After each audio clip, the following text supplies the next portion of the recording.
Good morning, legends. We've got the condensed week. How good's the back-to-back 3 games, Saturday, Sunday?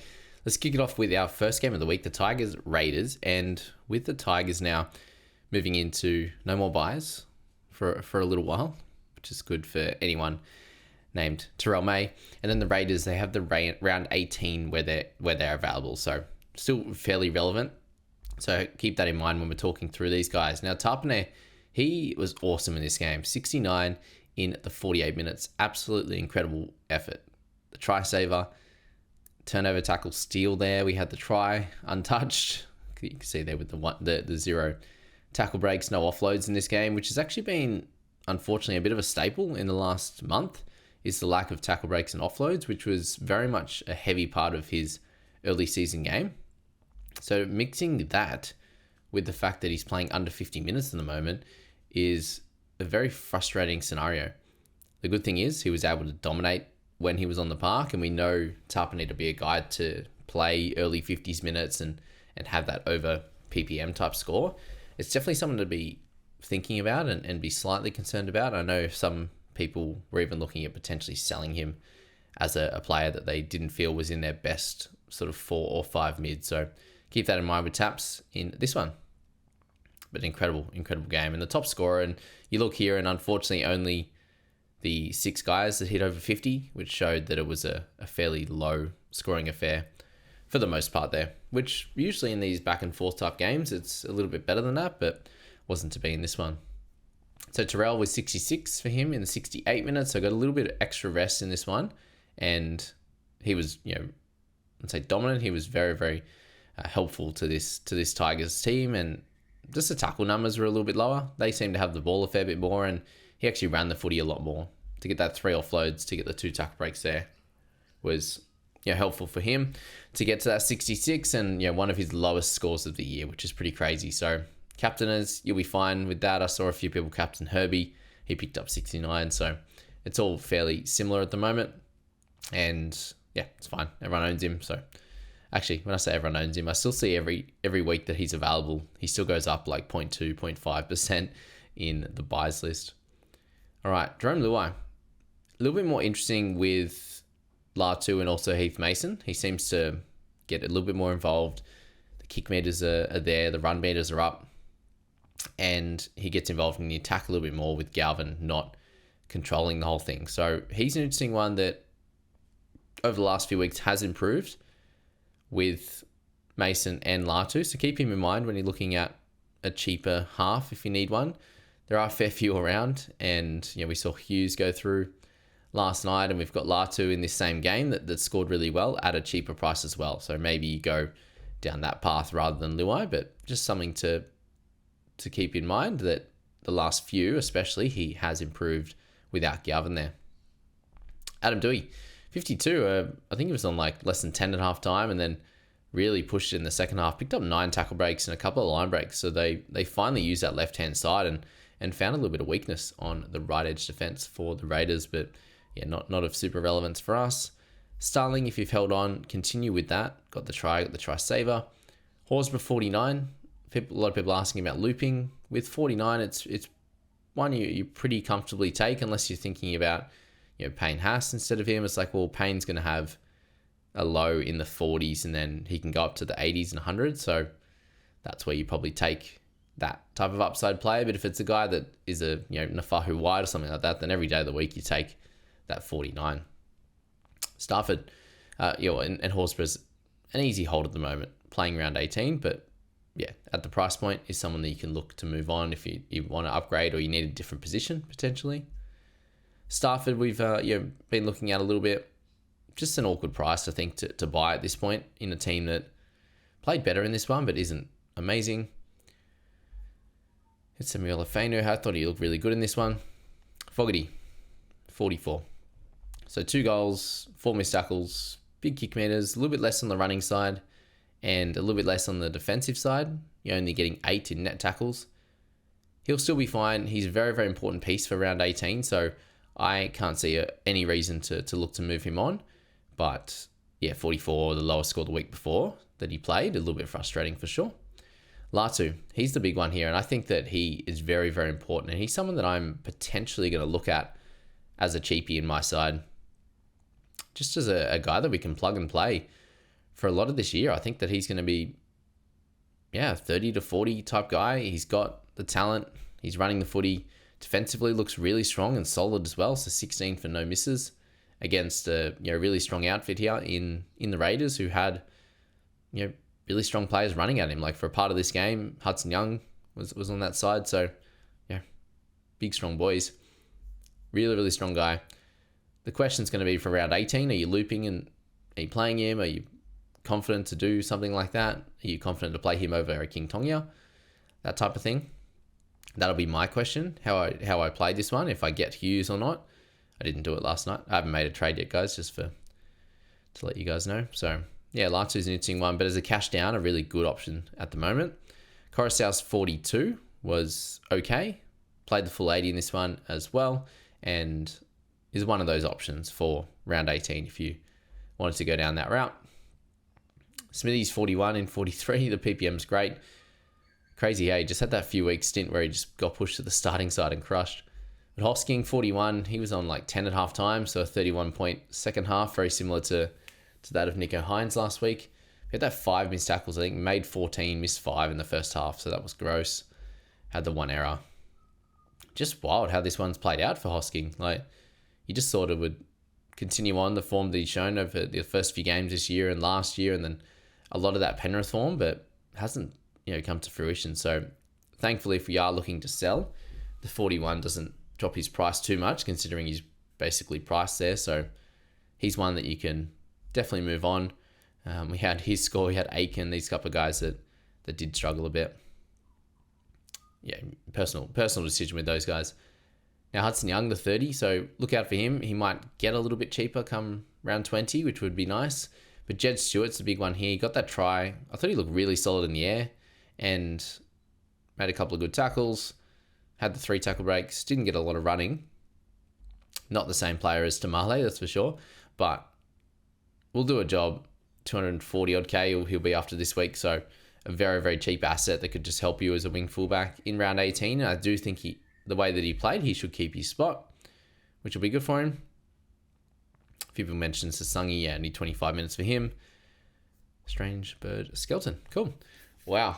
All right. So the upsets started happening. And it almost ended up with 3. But Philawar is getting dusted by the Panthers with all of their Origin stars out at home. This is a tough loss. And I'll be over there next week watching.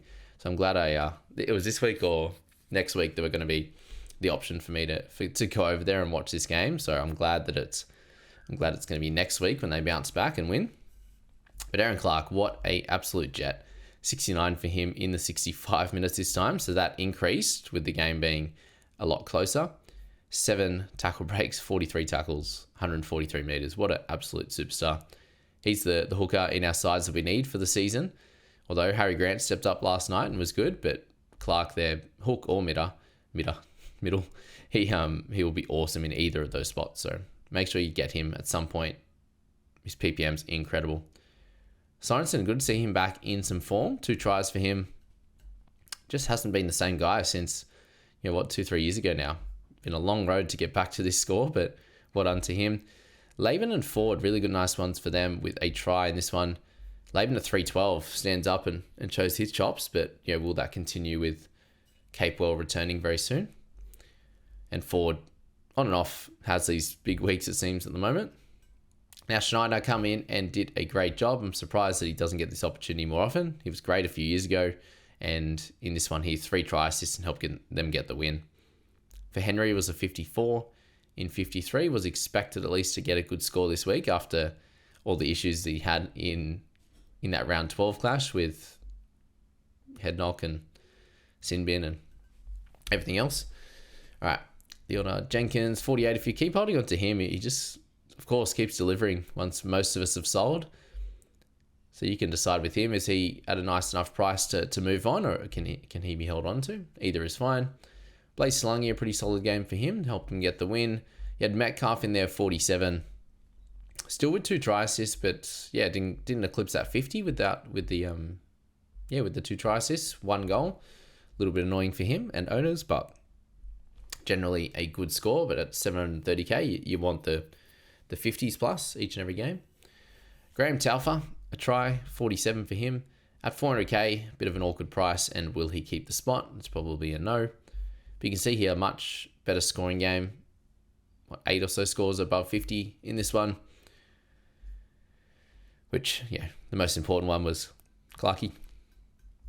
IPAP, Garner, Valmaga, 42 and 38 was good. Fisher Harris a bit lower in this one, 5 missed tackles, and the penalty is a bit out of his realm, so I think he'll bounce back from that next week, but just stabilizes his price a little bit. That was back on the way up.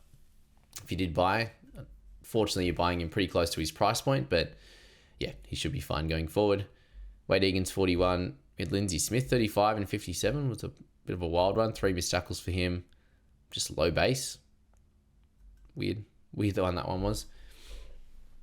Okay, we had Rogers 34, Halasima 31.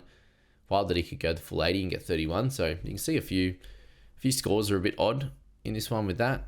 You had Martinez Zelezniak there, just the 39 minutes. Unfortunately for him, Tamari Martin playing the rest in that one. All right, let's move to Dolphins and the Knights. Both these guys missing round 18, and an incredible effort from the Knights to get the win in this one, 26-20. Farnworth and Best leading the way, the two left centers for their respective sides, getting 70, and Farnworth didn't even have a try or a try assist to get to 70. What a freak. 20 in offloads, 20 in meters gained, 15 net tackles, 5 tackle breaks, 4 line break assists. So yeah, you can see in Supercoach you get 8 for the line break assists, so was much nicer. I think he ended up at 107, even without the attack. So he's incredible. Looks like he's going to probably stick somewhere near that 60 average for the season, and he looks like he's getting better and better every week. So congrats to Farnworth owners. If you missed out, then yeah, it was 7 above where he's priced at, so not the end of the world like it was last week. But Bradman Best, good welcome home to him, and Dom Young as well. Boys were loaded up in the back line, and you could see, especially on that left-hand side, Bradman brings so much to this team, and yeah, Ponga got a few assists as well, which was nice for him. But 70 for Bradman there. Shout out to Nicky for the start of the year for owning him. Lucas, 59 in this one, just base, man. 49 tackles was great. The one that's getting away right now is Kurt Donahue. So congrats to owners of him. 59 with 42 tackles. Got the try assist out at right center, which was, fun for non-owners. But 4 missed tackles, 1 error. Got a turnover tackle, running 116 meters. So he's getting a bit of everything across the board, which is awesome. And covers half, covers hooker, but not round 18, not round 21. But generally, if he can be somewhere in that Plath mold, then happy days. So got that full 80, moving around positions there. And yeah, was able to do a good job. So congrats to everyone who has him. Bradley, 54 with 51 tackles. There you go. Full 80 for him with Crossland at 13 for now. Will that change soon? Potentially, but I had him as a potential option that was risky. Ponga's 50 for anyone owning him still, looping, whatever you did, that worked out well. Would you have looped over Sharp though? That's probably the big question there. Yeah, good to see him back doing some good stuff. Hammers 47, Nicarima 46 off the back of his efforts last week. Picked up the try and Herbie didn't. He broke his streak. Boring. Stone, Crossland, Isaiah Katoa, this was the weird one here with the try assist, but the 5 missed tackles and an error was the slow point and the meters gained. So he dropped down about 50 to 80 even in the meters gained tally. No tackle breaks, no offloads in this one. Just slowed him down. So the missed tackles, the run meters were what kept him away from that high 50s to 60s type of score. And thankfully for non-owners, it's a bit of a stabilization point as well. To hopefully be able to get him in the 730s would be nice, not the 800s. So there's that. But if you've had him for a while now, which I didn't see too many people buy this week, if you've had him for a while, happy as Larry with that one and how that's turned out over the past little while. Kaipi's Paul's 38. This was a weird one as well with 66 run meters. You could see that a lot of the traffic was sent down the left, and with Bradman returning, is that something that we'll see a bit more regularly? Or will Kaipi's Paul go back to the norm? Tackle-wise, 35 as well was very low. So just a tough game from him, and I do expect him personally to bounce back. Fletcher, HIA, no return, rough. 37 in 47 minutes, was doing well. I've actually looped him, but unfortunately for me, it's him or Yongi. And I feel like a 37 is probably pretty safe. It was 35, and I was like, oh, if it goes down, I might take Yongi, go for glory. But 37 now, it kind of feels like I should go for it. But the try, 12 tackles, 5 tackle breaks, and an offload. Doing good stuff, this man. Unfortunately, misses next week and round 18, so some people may look to sell. He's also a very easy hold target, given he can do have these types of games where he was on track for a good 60 type score. So yeah, that's the annoying one there. Gagai got the sin bin. Sarko in there. Anyone who bought him, 36 with the try and line break. A little bit gross, even in a closer game. Dom Young, as I said, welcome back for him with the try. Oren Keeley, 31 in 62. His PPM's kind of fallen off the cliff since we spoke about him in the preseason, of course. Last year I was really loving when he was out there, and the price point and stuff, it's still good. Like he's playing good minutes, and he's a great, easy cash down in the edge position. But yeah, just expected a bit more. 31 in 62, 0.5 PPM. Wild. And the sad one of all this was Bostock getting injured. 27 minutes, picked up the line break try assist. For those that bought at 400k, you were hoping for a big cash influx, and unfortunately it's just going to be the one game, which is tough. So he might have to go down to one of those cheapies. And then finish us off with the Bunnies and the Storm, with Latrell and Johnston dominating. And this is a fun game to watch there, the back and forth of tries with these two teams, and especially down that left-hand side with those two there. So Johnson, crazy. Those play cricket against him, and now he's etching closer and closer to the highest NRL try score ever.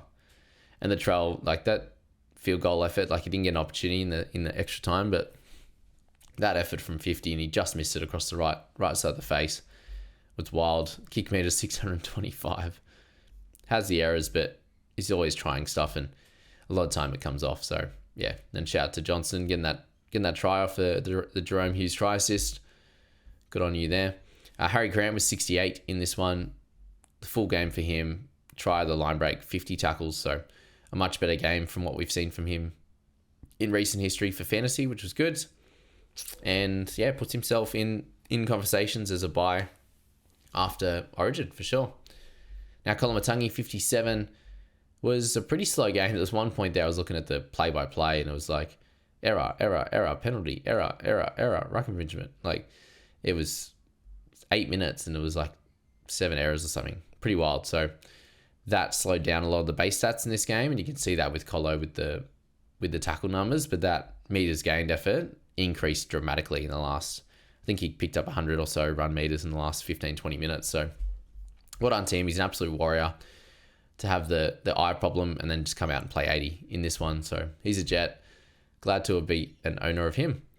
And then Duncan there, 53, had 42 tackles, no misses. So that was the impressive part about this in a team where you're up against Jerome Hughes and Eli Katoa on that, that left-hand side defensively. So impressive. So well done to owners of him. You've got a big cash injection here, and you probably played him as well. So well done there. And then Arrow on the other side, he played the right edge and picked up 52. There was that one there, Nelson was running at him. He just launched at him. I was like, he's such an Origin guy, hey? Very impressive. Howarth, 51. So been speaking about him as a potential option in my side to help me in center in round 18 and be a guy that's around that 400k. Unfortunately, gains a little bit with the 51, but did have 2 turnover tackles. Let's just take those away. They were early on in the game. And it's still a 43 without a try or a try assist, a line break assist. So that's great news, and that's more of what we did expect from Howarth. And it was great to see that it came to fruition in this one. And he's still someone on my potential list for next week. So yeah, I'm keeping him in mind. Let me know if you are as well. I'm sure that game spikes a few people into thinking about him. Now, I saw a few people grab Eli Katoa this week. It was just a bit of a nothing game for him. 1 tackle break, no offloads, which we've been seeing him have 2 and 3 a game for the most part. So that was a bit of a slow one there. But he'll still be a clear option. Jerome Hughes there, 43, along with Pappenhausen, and then Munster 42, Aiken 41. All very relevant guys. And Hughes' try early. And then the big thing with him, the kick meters was great. So Munster didn't kick much in this one. Fair enough. given he was coming back from Origin, but that split will drop down a bit. 48 run meters is my problem with Hughes. Like, we're not getting the tack breaks or the offloads and then the opportunities to score in that fashion. Tackle numbers 15 for 1, bit lower than normal as well. So he just isn't showing signs of life unless they are winning comfortably, and then he can get 60 and 80. The others have been 40s the whole time. So that's where I felt like you could definitely just wait with him. That part, given that's been like a 60, 70% thing this year, that's where it makes sense for him to go 40, 43. Still a good pick, I think, but it's just not the same as last year. Just keep that in mind. And that's where I was looking, when I bought Hines last year, earlier on in the year, I was like, oh, but he can get back to last years past. It's just not happening. Hughes, it might be the same. And we have those goggles on from last year. That's all I want to say, because I've done it with Hines and it's hurt. It definitely has hurt. Pappenhausen got the field goal to finish. What a man. Great game there to finish that one off with that one try assist as well. But it was a very slow first half and a good improved second half there. But these are the games, again, that I was talking about with Pappenhausen that you're going to get in the 40s. Munster's 42. Reckon he had a shocker of a game. Aiken at centre to get 41 is so impressive. 24 tackles, 1 miss, 159 run meters, and offload a couple of TBs. So happy with that he doesn't lose too much in cash. I have done a lot of looping yesterday. 41 from him, 41 from Hosking, 37 from Sharp. Sharp, I feel like I might play. The others, like Nafahu White, I'll play over the 41s just to have a bit more upside for sure. And we'll roll from there, I think, with those guys. Wishart 41 in 23 minutes. That is whack. Humphreys 41. Seems to be a bit more of a holding steady pattern now, which is good if anyone does own. Stefano 35 minutes. We had White in 34. Nelson, if anyone looking at him, was 35 minutes in this one, which seems to be in his range of outcomes as well, that 30, 40 minutes and the odd lower score, unfortunately. And that's it. Yeah. Pretty short and sweet, guys. I'm off to cricket coaching, so I want to get that one out for you, given I couldn't do yesterday. I was coaching a couple of soccer teams at school, so all over the shop on the weekend sometimes, which is makes it a bit hard to reply to people as well, given I'm a bit busy. But it's the 4 games. We'll get in and chat with Nikki, of course, after tonight's game. It's at 1:00 tonight, so we'll get that done. But thanks so much for joining in for this one. I hope it helps with your decisions going forward and just your love for NRL Fantasy. And good luck in today's games. You've got 3 of them starting from 2 p.m. See you guys.